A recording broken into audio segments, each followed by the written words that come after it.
Assalamualaikum warahmatullahi wabarakatuh. Selamat berjumpa kembali para pemirsa dan pendengar di seluruh Nusantara. Semoga kalian selalu dalam lindungan Tuhan Yang Maha Kuasa. Kembali lagi dengan Jagat Horor. Kali ini dengan judul cerita Penumpang Misterius, kiriman dari Bapak Pamungkas. Sebelum masuk ke dalam cerita, saya selalu ingatkan kembali, cek kembali pintu dan jendela Anda, jangan lupa dikunci.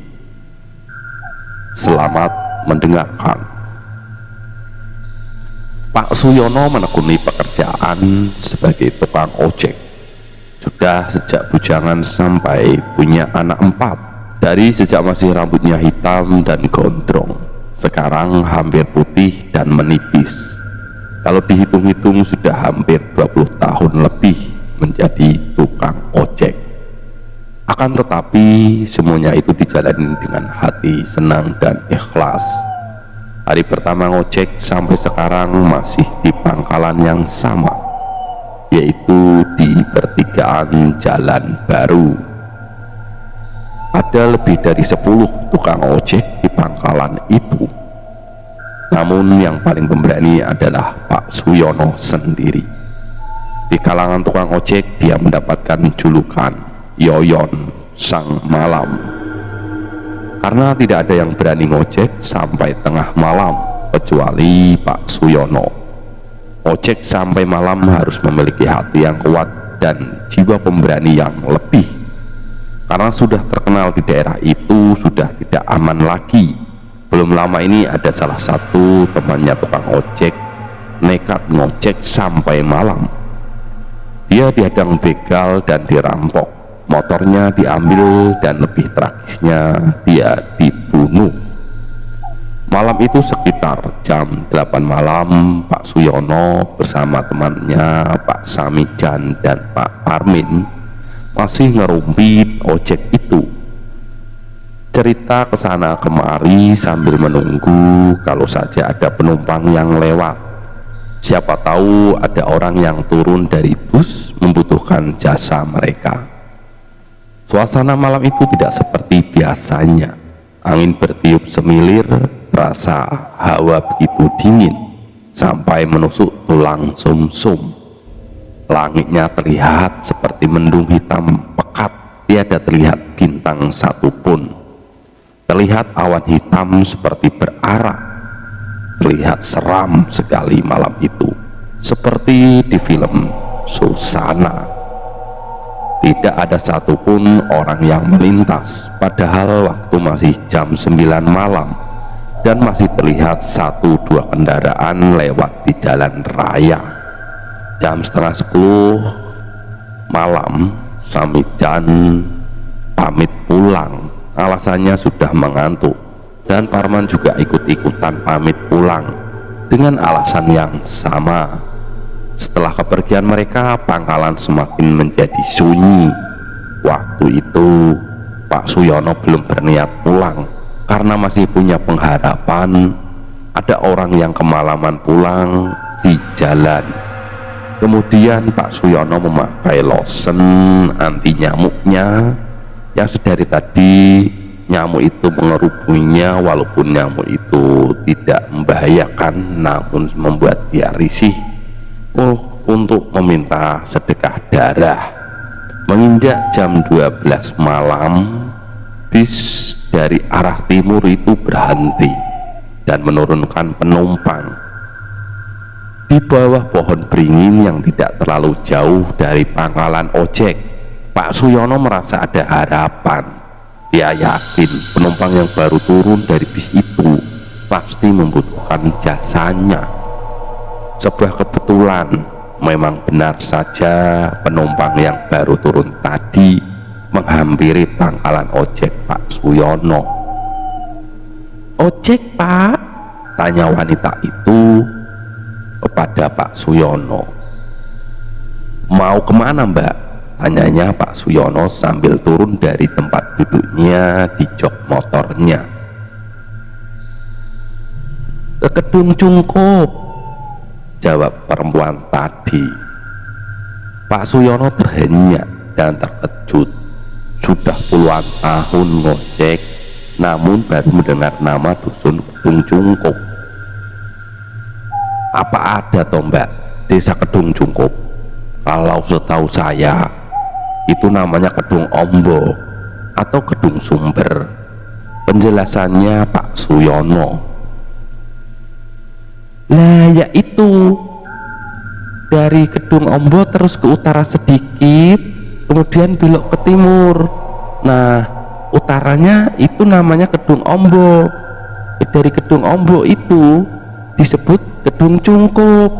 Perempuan itu memberikan penjelasan kepada Pak Suyono, kemudian bertanya kembali, "Berapa ongkosnya ya Pak?" Pak Suyono sambil memegang jaketnya, merasakan dingin malam itu, berkata, "Kalau siang 15.000 Mbak, karena ini sudah larut malam. Bagaimana kalau 30.000 Mbak?"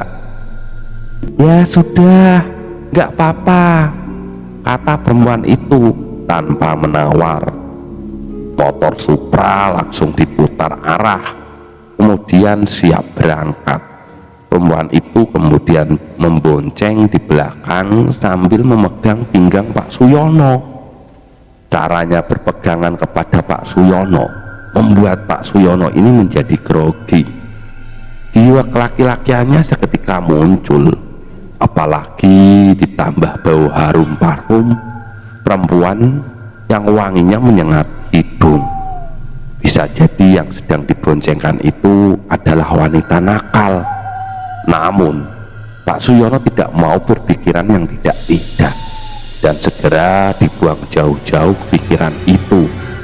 Dan sudah banyak Pak Suyono membawa dan mengantarkan wanita yang berdandan menor. Ternyata mereka orang baik-baik. Tidak terasa perjalanan mereka sudah jauh menembus malam. Sepanjang jalan hanya gelap gulita yang terlihat. Hanya sorotan lampu dari motor saja yang menuntun perjalanan Pak Suyono. Karena malam yang sunyi dan sepi, suara motornya terdengar jelas dan keras di telinga, memecahkan kesunyian malam. Hampir sudah sampai di Kedung Ombo. Dua orang yang lagi berboncengan itu masih diam. Tidak ada pembicaraan sama sekali, yang membuat heran Pak Suyono.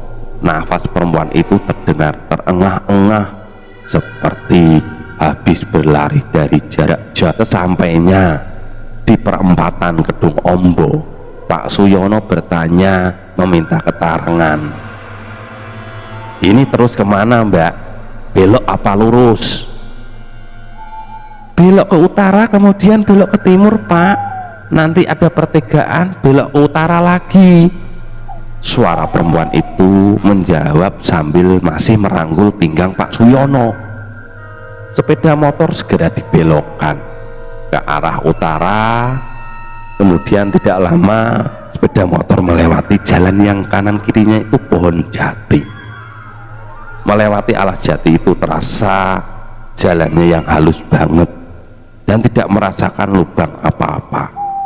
Padahal Pak Suyono itu sering melewati jalan itu, dan apabila dia melewati itu, jalan itu masih rusak. Itulah keanehan yang dialami Pak Suyono. Sepengetahuan, jalan ini sering dilewati dan jalannya pun rusak penuh lubang. Namun itu sudah setahun yang lalu. Mungkin sudah ada perbaikan dan diaspal.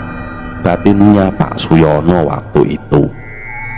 Tidak kurang dari 1/4 jam perjalanan sepeda motor sudah sampai pertigaan. Tidak perlu bertanya kembali, Pak Suyono ini segera membelokkan motornya ke utara sesuai petunjuk perempuan tadi. Melewati jalan itu, tiba-tiba tengguk Pak Suyono ini jadi merinding, menebal. Suasana yang sepi dan singup di tengah malam. Dan di tengah alas jati itu yang sepertinya tidak berujung. Masih jauhkah rumahnya toh Mbak? Pertanyaan Pak Suyono yang sudah merasakan kegelisahan dan hatinya jadi was-was.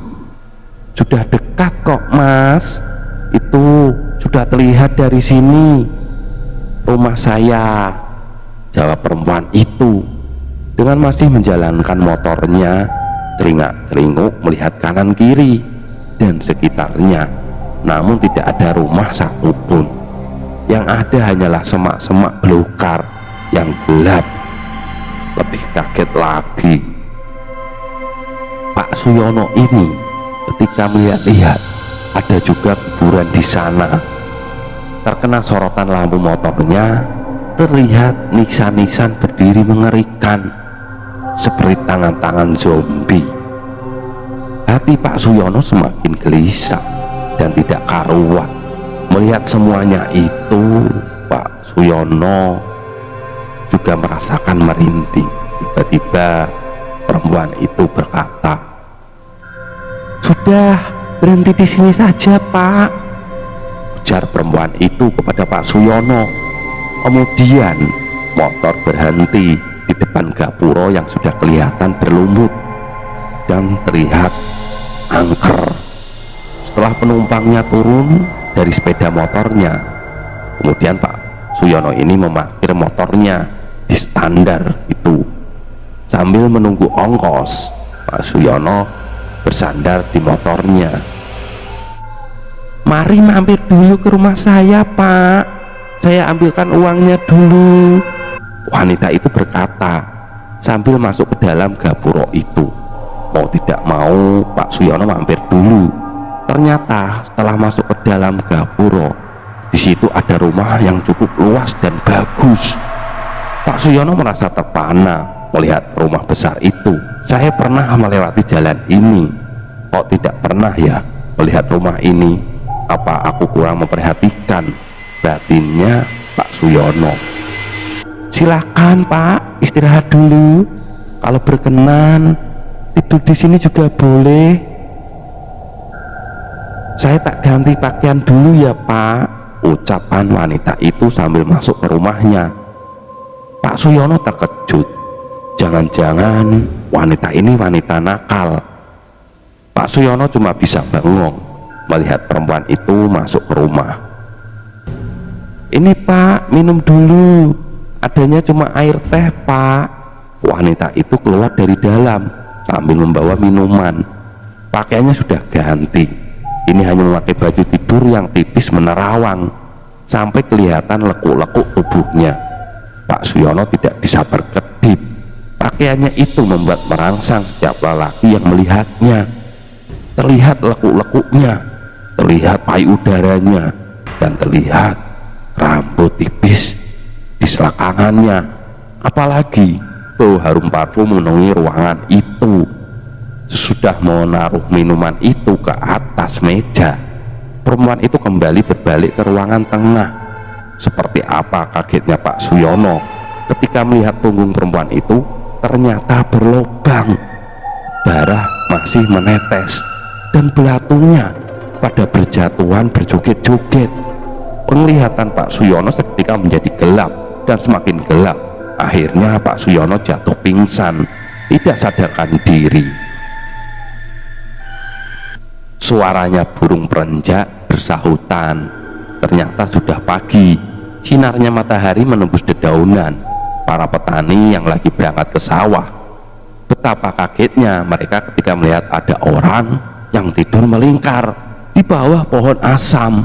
Mendengar keramaian dan suara orang-orang. Orang yang tidur itu yang tidak lain adalah Pak Suyono. Segera bangun, terkaget-kaget. Kepalanya menoleh ke kanan dan ke kiri seperti orang bingung dan linglung. Orang-orang yang mengerumuni Pak Suyono segera meminta keterangan dari Pak Suyono. "Kenapa? Kok bisa Pak Suyono tidur di situ?" Dengan wajah yang masih pucat, Pak Suyono segera menceritakan apa yang terjadi semalam. Orang-orang yang mau ke sawah itu pada geleng-geleng kepala dan merasakan prihatin kepada Pak Suyono ini. Pak Suyono kemudian dibilangin bahwasannya Kedung Cungkup itu bukan nama desa, akan tetapi makam yang ada pohon asamnya yang berada di tengah kuburan. Diberikan nama Kedung Cungkup karena di bawah pohon asam itu ada 2 makam dan di bawahnya ada kolam yang airnya tidak pernah kering. Selesai. Demikianlah kisah kali ini, semoga bermanfaat dan menghibur sahabatku semuanya. Saya beserta jajaran direksi yang bertugas pamit undur diri. Sampai jumpa. Wassalam.